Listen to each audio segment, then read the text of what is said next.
산마라 하리라. 여호와 산마라 하리라. 이런 제목으로 말씀의 은혜를 나누고자 합니다. 이제 에스겔서의 마지막 장인 에스겔 48장에 도착했습니다. 사실 이 에스겔서도 대예언서이기 때문에 에스겔서를 시작하면서 참 쉽지는 않았습니다. 말씀을 준비할 때마다 주석을 참고하고 말씀을 준비했습니다마는 어쨌든 지난 48일 동안 우리는 여호와의 말씀이 선지자 에스겔에게 임했고 에스겔은 하나님의 말씀을 가감없이 전하였음을 보았습니다.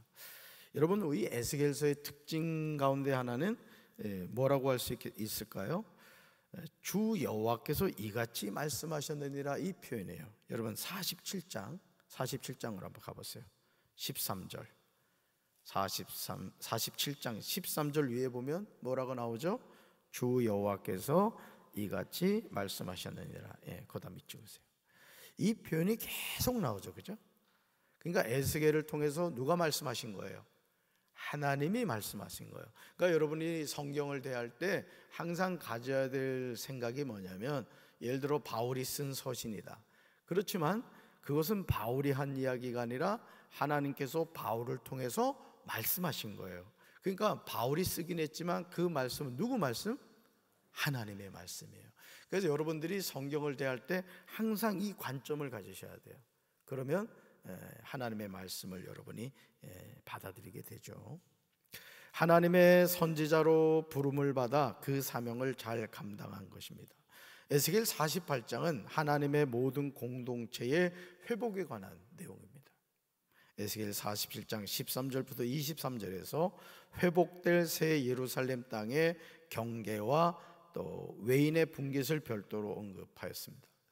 에스겔 48장에서는 본격적으로 새 이스라엘 땅이 12지파에 분배되는 과정을 기술하고 있습니다. 먼저 1절에서 하나님은 선지자 에스겔을 통하여 모든 지파의 이름은 이와 같다고 하시면서 말씀하고 계시죠. 우리 1절 말씀 같이 읽습니다.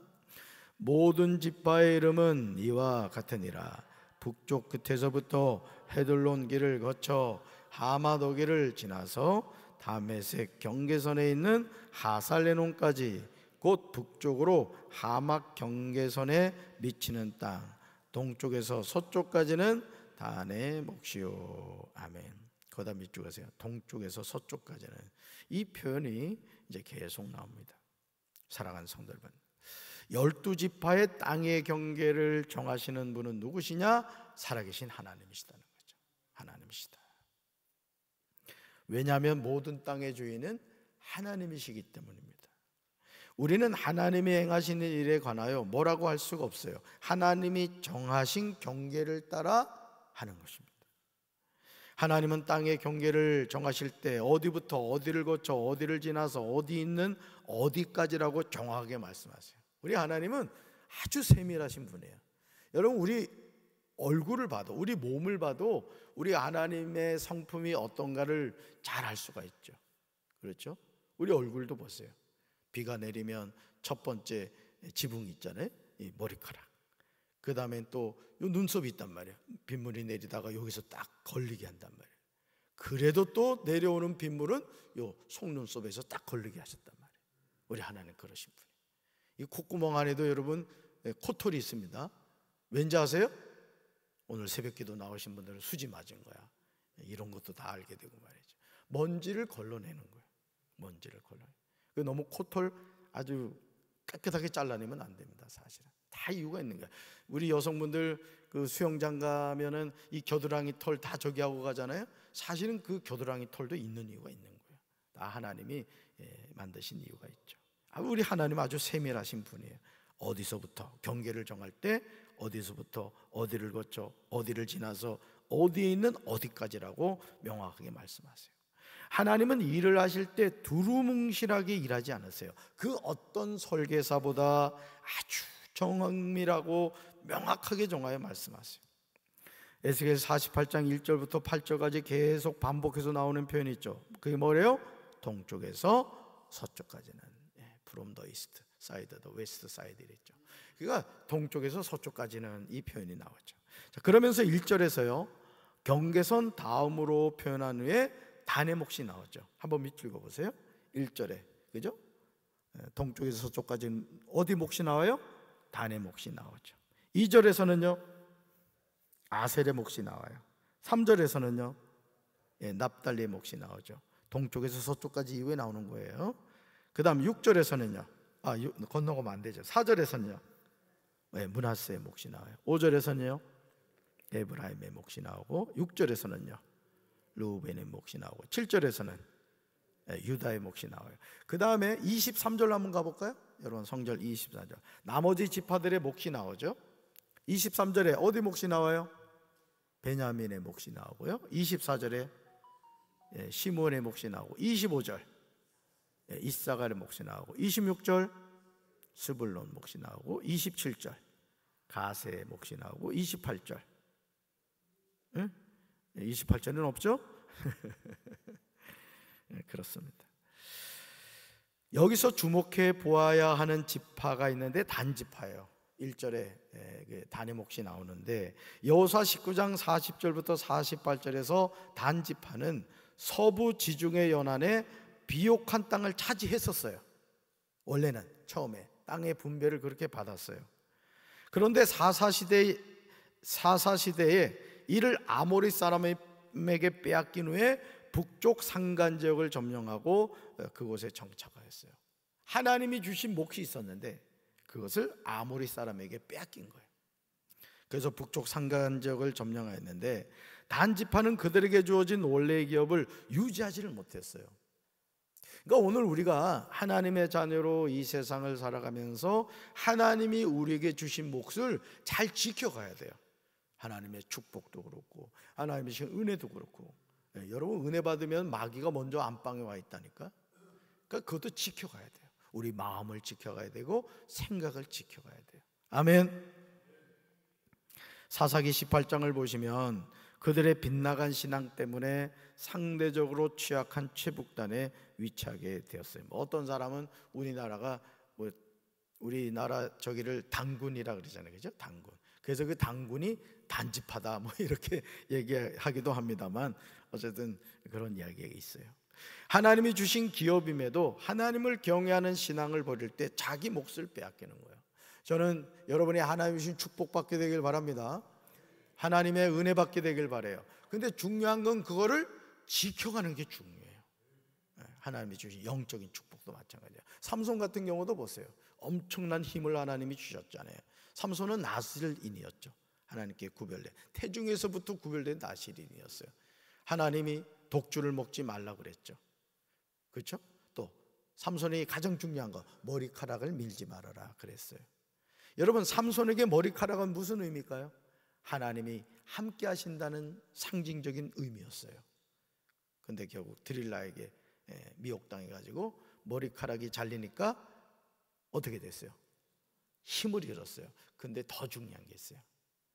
머리카락이 밀린 것이 아니라 여호와의 영이 삼손에게서 떠난 거예요. 그러니까 오늘도 우리가요, 왜 성령 충만해야 되느냐? 하나님의 자녀가 하나님의 영이신 성령님이 떠나면 껍데기밖에 남지 않아요. 그래서 여러분 늘 성령 충만하시기 바라요. 아멘.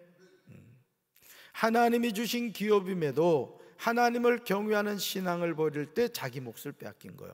에스겔 48장 2절부터 6절에서 땅을 분배받은 지파 이름이 나오죠. 1절에서 단지파가 나왔고 2절부터 아셀, 납달리, 므낫세, 에브라임, 루벤, 유다 등 6지파의 땅 분배가 나와요. 여기서 에브라임과 유다 지파의 분기 사이에 루벤 지파의 분깃이 할당된 것은 루벤이 야곱의 육적 장자라는 사실에 기인한 거예요. 결국 여러분 야곱의 첫 번째 아들이 누구였죠? 루벤이었어요. 그런데 이 루벤이 서모와 동침하는 아주 극악무도한 죄를 짓죠. 결국 장자권을 빼앗기게 돼요. 누구한테 가죠? 요셉에게로 갑니다. 요셉에게로. 에스겔 48장 7절에서요 이렇게 나옵니다. 읽어볼까요? 루벤 경계선 다음으로 동쪽에서 서쪽까지는 유다의 몫이요. 아멘. 유다 지파가 야곱의 육적 장자가 된 루벤 대신 거룩한 땅에 연접할 수 있었던 이유가 있습니다. 그것은 야곱의 축복을 통해 메시아의 출생을 언약받은 영적 장자의 신분이었기 때문입니다. 여러분, 창세기 50장에 보면 이 야곱이 자녀들을 축복하는 그런 내용이 나오는 것을 보게 되죠. 여러분, 창세기 끝장으로 한번 가볼까요? 그 야곱이 유훈하는 그런 내용. 49장이네요. 49장. 창세기 49장 한번 가보세요. 그러니까 여러분들 정신이 온전할 때 미리 이게 유언서 같은 것도 좀 써놓고 이렇게 그 유언할 연습도 좀 해놓는 필요가 있어. 그나저나 목소리도 이렇게 깔아가지고 미리 한번 연습해보라. 그나저나 이 아빠가 이제 죽을 때가 되었다. 어디 있는 집은 네가 갖고 어디 있는 땅은 동생을 주어라. 뭐 이런 연습을 해야 돼. 자, 49장 보면요, 야곱의 유언과 죽음이 나오죠. 죽음이 나와요. 자, 그러면서 3절 보세요. 장자란 말이에요. 장자. 르우벤에 대한 장자. 그렇죠? 그런데 4절에 가보니까 내가 아버지 침상에 올라 더럽혔음이로다. 그가 내 침상에 올랐다.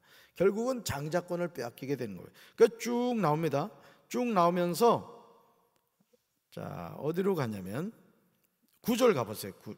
8절. 유다에 대한 유언이 나오죠. 쭉 나온단 말이에요. 그러면서 10절, 규가 유다를 떠나지 않으며 통치자의 지팡이가 그 발사에서 떠나지 아니하기를 실로가 오시기까지 이르니 그에게 모든 백성이 복종. 이 규는 뭐예요? 왕권이란 말이에요. 왕권. 그러니까 메시아가 유다 지파에서 오게 될 것을 야곱이 지금 예언하고 있는 거예요. 여러분, 아브라함, 이삭, 야곱은 선지자라고 합니다. 하나님의 예언을 한 사람들이에요. 그러니까 여러분들이 그래서 이 유다에 대해서 이제 나오는 거예요. 유다. 그래서 야곱의 육적 장자가 된 루벤 대신 거룩한 땅에 인접할 수 있었던 이유는 야곱의 축복을 통해 메시아의 출생을 언약받은 영적 장자의 신분이었기 때문이다. 그래서 유다 지파는 베냐민 지파와 함께 이스라엘 왕국의 정통성을 이어가서 다른 지파보다 신앙적, 역사적인 우월성을 가지고 있었어요. 여러분, 결국은 솔로몬, 다윗, 그러니까 사울, 다윗, 솔로몬 때까지 이스라엘이 통일 왕국으로 지냈어요. 근데 이 솔로몬의 아들 르호보암이 결국은 여로보암과 나누어지죠. 그래서 북지파가 10지파로 나눠지고 남유다가 2지파로 나눠져요. 그때 남유다로 나눠질 때 유다하고 누가 붙어요? 베냐민 지파가 붙는 거예요. 그 2지파. 그러니까 10지파, 2지파로 이렇게 나눠지는데 하나님은 어디 쪽에 손을 들어주세요? 유다 지파의 손을 들어주셨고 결국 여로보암은 베델에다가 그 금 송아지를 만들어 가지고 예루살렘 갈 필요가 없다 이러면서 이제 아주 영적 간음을 하죠. 이제 그렇게 됩니다. 사랑하는 성도 여러분, 에스겔 48장 8절 말씀에서 우리가 주목해서 보아야 하는 중요한 내용이 있습니다. 우리 8절을 세 번역으로 읽습니다. 유다 지파의 경계선 다음으로 동쪽에서 서쪽까지는 너희가 거룩하게 바쳐야 할 땅이다. 그 너비는 25,000자이고 그 길이는 다른 지파들의 목과 같이 동쪽에서 서쪽까지 있고 그 한가운데 성소를 세워야 한다. 아멘. 여러분, 성경으로 가보세요. 개역개정판으로 가보세요. 거다 밑 적으세요. 너희가 예물로 드릴 땅이라. 거다 밑 적으세요. 8절에. 또 끝으로 가서 성소는 그 중앙에 있을지니. 거기 밑 적으세요. 여기서 25,000자는 약 12km를 말합니다. 12km. 25,000자는 이스라엘의 가장 중심부에 하나님의 성소가 세워지리라는 것은 새 이스라엘이 하나님을 중심으로 한 영적 공동체가 될 것임을 보여주는 거예요. 우리 신앙의 중심에는 하나님의 성소가 세워져야 돼요. 아멘. 우리가 하나님의 성전이지만 하나님의 백성들이 모여서 하나님께 예배드리는 이 성소가 정말 중요한 겁니다. 아멘이십니까? 그래서 하나님의 성전을 항상 깨끗하게 관리하고 여러분들이 이 성전 오는 것이 기쁨이 돼야 돼요. 기쁨이. 그래서 저는 늘 제가 기도하는 게 우리 하나님의 예배당이 하늘문이 열리는 축복된 장소가 돼야 돼요. 야곱의 베델이 돼야 되고 야복강가가 돼야 돼요. 그래서 인생의 어떤 고민과 문제, 또 육신의 병으로 고통당하는 성도가 이 예배당에 와서 주님의 이름을 부를 때 이 성전 십자가로부터 치유의 강선이 쫙 비춰지고 말이죠. 인생의 문제가 그냥 확 풀어지는 그런 은혜가 있어야 돼요. 아멘. 그래서 특별히 새벽기도 용사들은 간증이 있어야 돼요. 간증이. 내가 새벽 가서 이런 문제로 하나님께 기도했더니 하나님이 음성을 들려주셨다, 또는 하나님이 문제를 해결해 주셨다. 새벽 기도하고 가서 로또를 샀더니 20억짜리가 됐다. 어찌 아멘이 없어. 좋잖아요, 그죠? 너무 또 그것만 바라면 안 돼요. 그런다고 맨날 로또만 사고 일 안 하고 이러면 안 된다고. 그런 또 하나님의 특별한 은혜가 있어야 된다는 거죠. 우리 신앙 중심에는 뭐가 세워져야 된다? 하나님의 성소, 하나님의 성전이 세워져야 된다. 에스겔 48장 9절부터 11절까지 제사장에게 주어질 기업이 나와요. 여기서 예물로 삼을 땅은 특별하게 여호와께 드리는 거예요. 9절 가봐요. 9절. 거기다 밑줄 보세요. 9절. 너희가 여호와께 드려 예물로 삼을 땅의 길이는, 거기다 밑줄 보세요. 거기다 밑줄 보세요.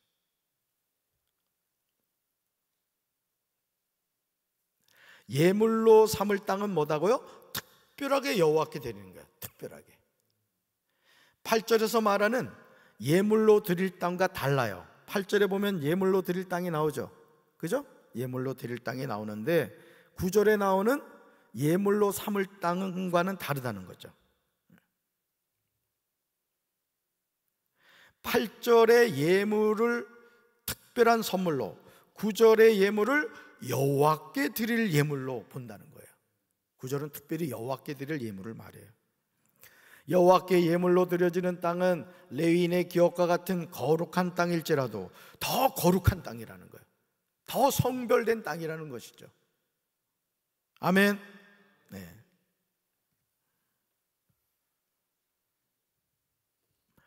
그것은 하나님께 바쳐진 땅이기 때문에 그래요. 하나님께. 에스겔 48장 10절에서 이렇게 말씀하시죠. 우리 세 번역으로 읽습니다. 10절. 거룩하게 바친 이 땅은 제사장들에게 주어야 한다. 그들에게 줄 땅은 북쪽으로 길이가 25,000자, 서쪽으로 너비가 10,000자, 동쪽으로 너비가 10,000자, 남쪽으로 길이가 25,000자이다. 그 한가운데 주의 성소가 있어야 한다. 아멘. 여러분 10절로 가보세요. 여러분 성경 그 끝으로 가보세요. 그 다음에 찍으세요. 그 중앙에 여호와의 성소가 있게 하고, 그 다음에 찍으세요. 예물로 드려진 땅이 새 이스라엘의 중앙에 위치하며 제사장들의 기업은 그 땅 중앙에서도 중앙에 위치했다는 거죠. 그래서 성소가 그 제사장 기업의 중앙에 위치했다는 것은 성소가 모든 이스라엘의 중심부에 위치하여 그들의 영적 구심점이 됨을 강조하고 있는 거예요. 에스겔 48장 21절에서 하나님은 거룩하게 구별할 땅과 성전의 성소가 그 중앙에 있으리라고 말씀하세요. 우리 21절 같이 읽습니다. 21절. 거룩하게 구별할 땅과 성읍의 기지 좌우편에 남은 땅은 군주에게 돌릴지니 곧 거룩하게 구별할 땅의 동쪽을 향한 그 경계서 앞 25,000척과 서쪽을 향한 그 경계서 앞 25,000척이라. 다른 목들과 연접한 땅이니 그것을 군주에게 돌릴 것이며 거룩하게 구별할 땅과 성전의 성소가 그 중앙에 있으리라. 저기다 밑줄 그으세요. 거룩하게 구별할 땅과 성전의 성소가 어디 있다? 그 중앙에 있으리라. 거룩하게 구별할 땅에 성전의 성소가 그 중앙에 있으리라. 글쎄 여러분들이 하나님께 바쳐지는 것은 최고의 것을 드려야 되는 거예요. 최고의 것을. 아멘이십니까? 그래서 자녀들이 이렇게 직장 생활하면서 첫 월급을 받잖아요. 우리 성도들 보면은 그 첫 월급을 하나님께 이렇게 바치는 이렇게 경우가 있어요. 그리고 제가 한 번은 보니까 자녀가 군대 가가지고 이제 월급을 받았다는 거예요. 그걸 전액을 또 하나님께 바치는 가정도 있으시더라고요. 그러므로 에스겔 48장 35절에서요 살아계신 하나님이 말씀하세요.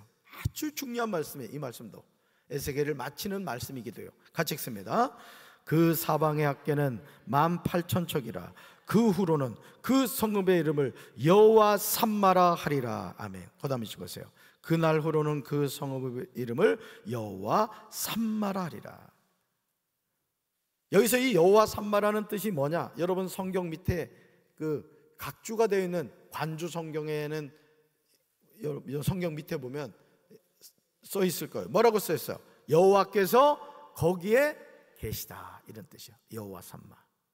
The Lord is there, 이런 뜻이에요. 여호와 삼마. 여호와께서 여러분 삶에 계신 줄로 믿습니다. 여러분 가정에 계신 줄로 믿습니다. 우리 교회에 계신 줄로 믿습니다. 우리 조국 대한민국에 계신 줄로 믿습니다. 따라합시다. 여호와 삼마. 여호와께서 거기에 계시다. 여호와 삼마. 할렐루야. 오늘도 여호와 삼마의 하나님이 우리와 함께 하실 줄로 믿습니다. 가슴에 손 얹읍시다. 그날 후로는 그 성읍의 이름을 여호와 삼마라 하리라. 여호와께서 거기에 계시다. 그렇습니다. 주님, 에스겔 48장의 결론이 여호와 삼마입니다. 우리가 살아가는 삶에 나 혼자인 것 같고 나 혼자 괴롭고 고통스러운 인생을 살아가는 것 같지만 내가 세상 끝날까지 너희와 함께하리라. 임마누엘의 하나님이 나의 하나님이신 줄로 믿습니다. 오늘도 나와 함께 하시는 임마누엘의 하나님, 여호와 삼마의 하나님을 의지하여 믿음으로 승리하는 이 한날이 되게 하여 주옵소서. 예수 그리스도 이름으로 간절히 기도합니다. 아멘.